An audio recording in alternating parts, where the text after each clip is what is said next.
আমাদের উচিত শুধু আল্লাহর দিকে একনিষ্ঠ হওয়া, দুনিয়াকে ভালো না বাসা, কিচ্ছু না দুনিয়াটা। আমার চেয়ে ভালো আপনারা এটা জানেন না, কিচ্ছু না দুনিয়াটা, মানে মুহূর্তে ডিজাস্টার হয়ে যেতে পারে। আর যাদেরকে নিয়ে এই দুনিয়া, আমাদের মা বাবা ভাই বোন আত্মীয় স্বজন স্ত্রী সন্তান, এরা সবাই যে যার হক চাচ্ছে, তাদের হক দিয়ে দেন, আপনি খুব ভালো। দিতে পারবেন না, আপনি ভালো না। সারাটা জীবন করতে থাকেন, দেখবেন একদিন দিতে পারেন নাই, সে আপনাকে চিনবে না। নবী সাল্লাল্লাহু আলাইহি ওয়াসাল্লাম বলেননি কথাগুলো? জাহান্নামে যাওয়ার কারণ এগুলো উল্লেখ করেন নাই? কিসের আত্মীয় আর কিসের আপনজন আর কিসের অফিসের বস আর কিসের কি, সবাই সবার স্বার্থ নিয়ে পড়ে আছে।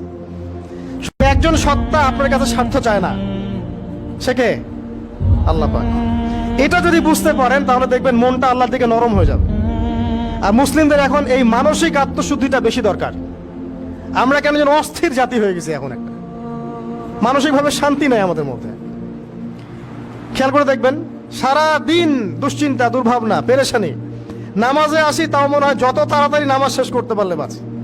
5 মিনিট 4 রাকাত নামাজ, আর ইমাম যদি ভুলে 10 মিনিট পড়ায় তো চাকরি নট।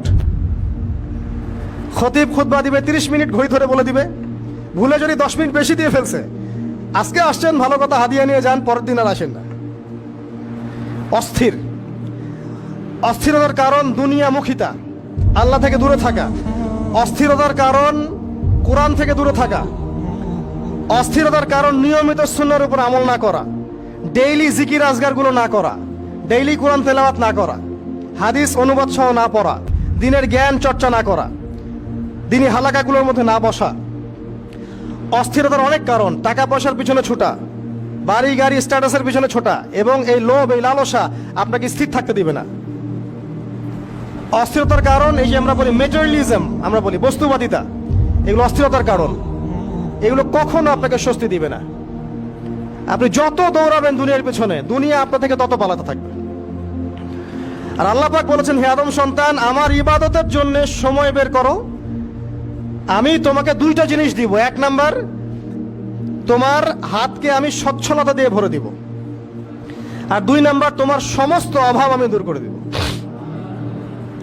যে ব্যক্তি আল্লাহর জন্য সময় দেয়, আল্লাহর জন্য বাঁচে, আল্লাহর জন্য মরে, সব কাজ আল্লাহর সন্তুষ্টির জন্য করে, দেখবেন ও মনের মধ্যে শান্তি আছে।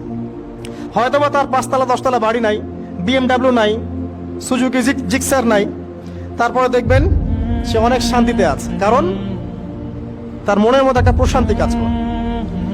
আর যে ব্যক্তির মধ্যে দেখবেন আল্লাহর কনসিয়াসনেস নাই, ইবাদত নাই, কোরআন সুন্নাহ এগুলো কিচ্ছু নাই, দুনিয়ার সব আছে, দেখবেন ব্যাংক ব্যালেন্স, টাকা পয়সা, মনে শান্তি নাই।